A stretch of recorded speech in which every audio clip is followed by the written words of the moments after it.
Hello and welcome to my channel. So it's finally starting to feel like true spring here in the Great White North of Canada. I feel like elsewhere maybe it starts a lot sooner. For me, it really feels like true spring when all the flowers have bloomed and it's consistently warm outside and you can actually sit outside and enjoy said flowers. But let's get into the actual drawing. So for today's painting, I am painting an original character more in, I suppose you could say, a rebel phase, doing some graffiti on some walls. I did the initial line art digitally on my iPad and am going to transfer it onto watercolor paper, so obviously printed it out, so hence why I'm removing the watercolor paper from the pad itself. So I mentioned this in a previous video, and if you didn't watch, that's totally fine, but I had started feeling like I was struggling with watercolors, like I got too scared to layer up.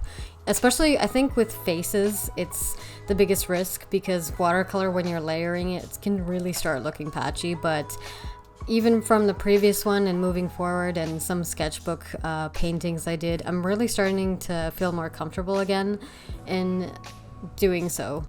So I'm just using two different methods to cut the paper for no apparent reason other than I think I was just very scatterbrained that day.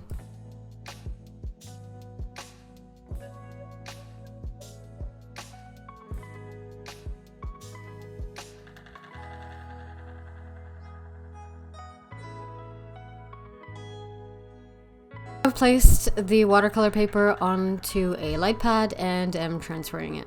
I didn't fully record myself doing all the transferring of it just because it's really hard to tell, and I kind of really get in there and tend to do it at night when I can definitely see everything better, as opposed to trying to close all the curtains and stuff.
So here I'm just inking with a brush. The color I'm using is muted gray, just again, I didn't want to do extreme blacks for the line art for this one. Why on earth I chose to keep inking it on the light pad itself, it's not something I normally do, and because I'm left-handed and the button to turn on the light pad is on the bottom left, I kept turning it on and off. It was pretty much useless to actually use in order to see the line work, because I was right in front of a window and it was really sunny, so yeah, it's not strong enough that you can actually see the line art when you're using that light pad in that situation.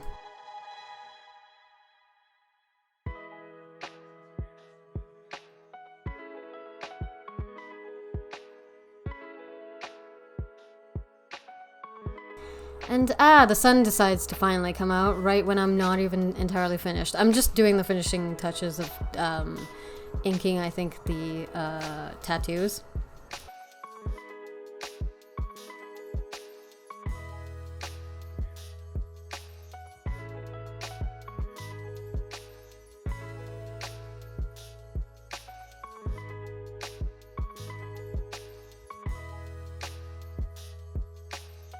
Moved on to actually working on the watercoloring stage. I didn't add masking fluid because the character shape is fairly large, so all the angles and lines aren't so tedious and detailed. I still screw up here and there, and I'm dabbing some of the edges, trying to push it back. Now, the background's supposed to be a brick wall where he's graffitied upon, so I'm trying to just add the initial colors. I was thinking more of a brick red, sort of, but adding some oranges, and then all the as it goes out, it's more of a purple.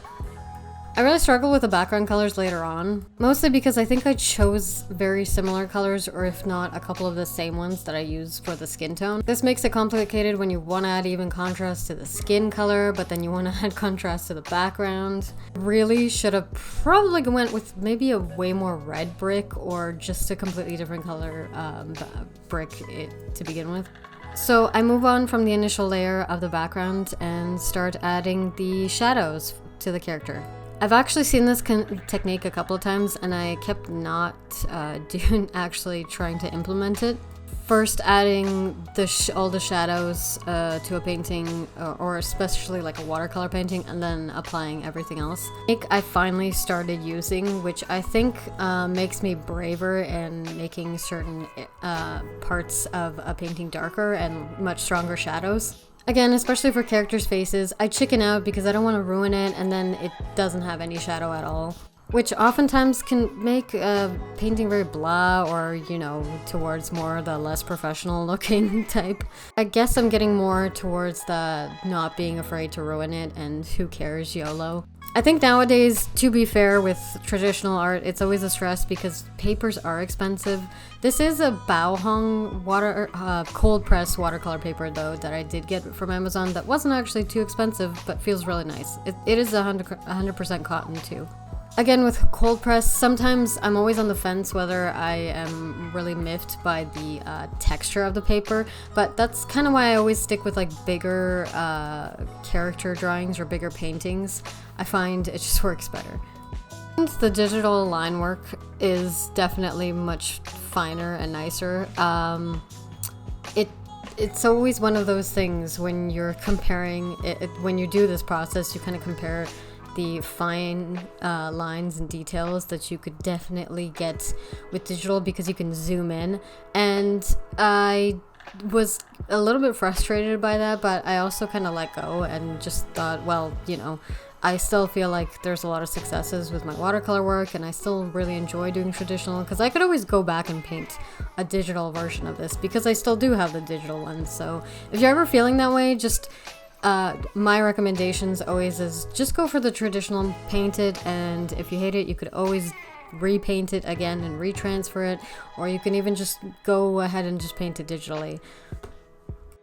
So here I think you can definitely see what I meant when what I said at the beginning, with the struggling between the background feeling similar to the foreground. I didn't even adjust the colors purposely on the footage of this one, just to give you like a much more a clear idea of how it kind of felt the entire time while working on this.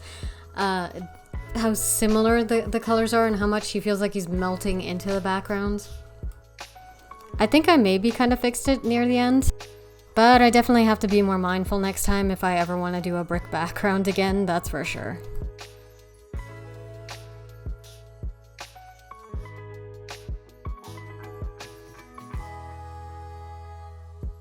And now just the first pass of the hair.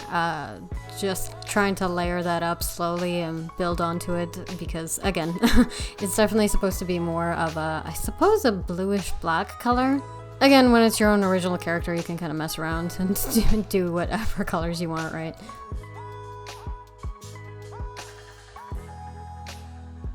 I think I normally see people go into detail with the eyes pretty much at the end, but sometimes when I'm not initially happy with the shape of them, I will kind of go over and do a more complete pass. I wouldn't say mid, it feels like maybe it's around 65% complete at this point. Anybody else feel like they always want to tweak the eyes and fuss over them so many times if they're just not happy with them? Mostly for time lapses, I don't see that a lot, so it's just, maybe it's just a me struggling for certain drawings.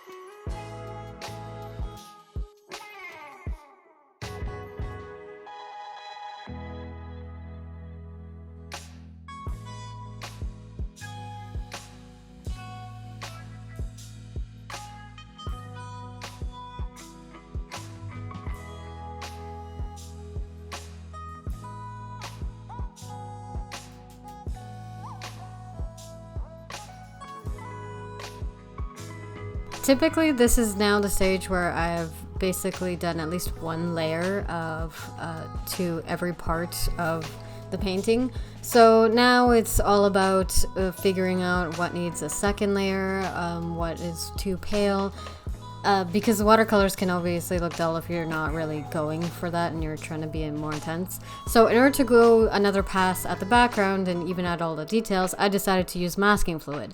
Again, really great tool. Now this character's like takes up a massive portion of the paper, so I would definitely not mask the entirety of him, but just the edges. You can get away with it. You could also tape down a paper or something to it, which I on occasion have done, but in this case I decided to go YOLO and not do it. I think I also kind of wanted to still see the character there and really get a good idea of how dark to make the background, or how if the background's color has been changed.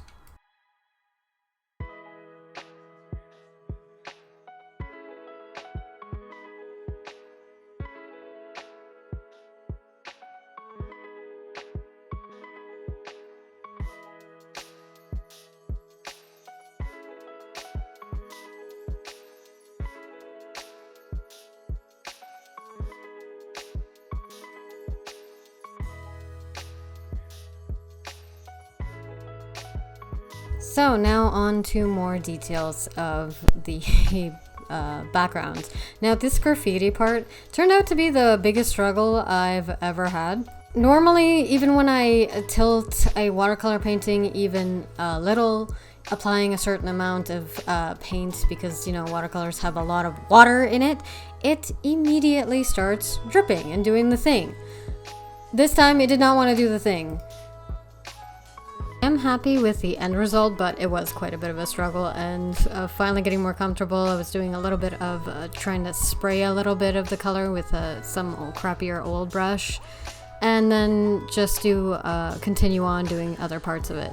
I wasn't brave enough to do all the graffiti designs I actually originally wanted to, if you could see in the digital sketch to the right, just because of all the struggles I had went through. So I kind of gave up and thought it was good enough. I do like that I didn't overkill on it anyway.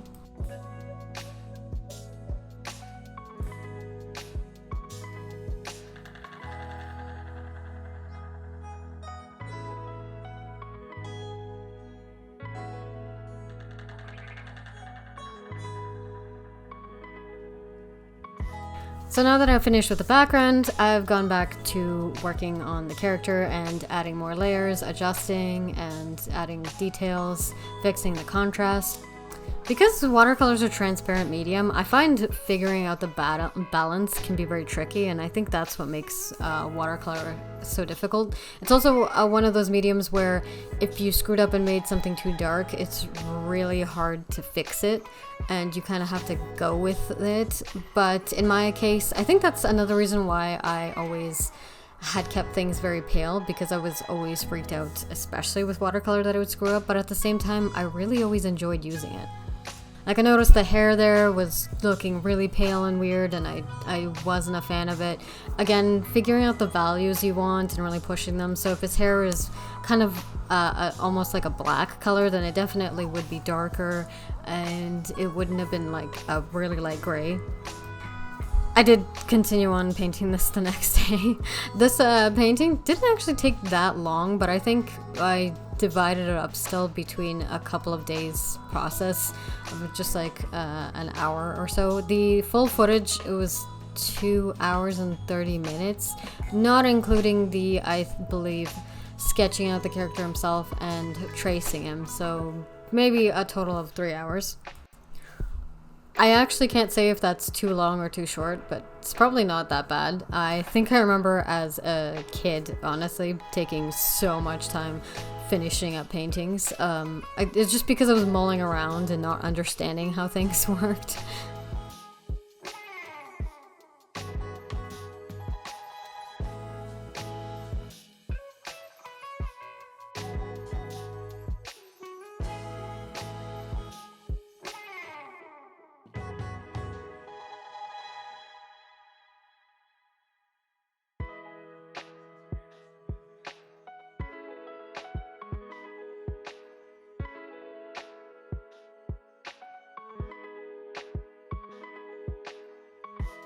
And here's the part where I actually remember to paint in the tattoos. I had completely forgotten and thought I was nearly completed at this point.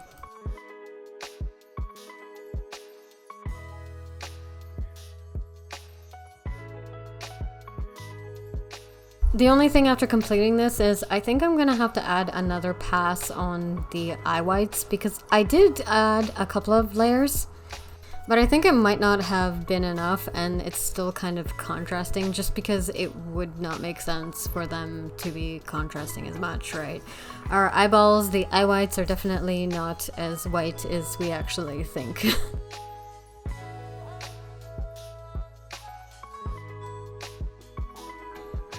And the painting is complete.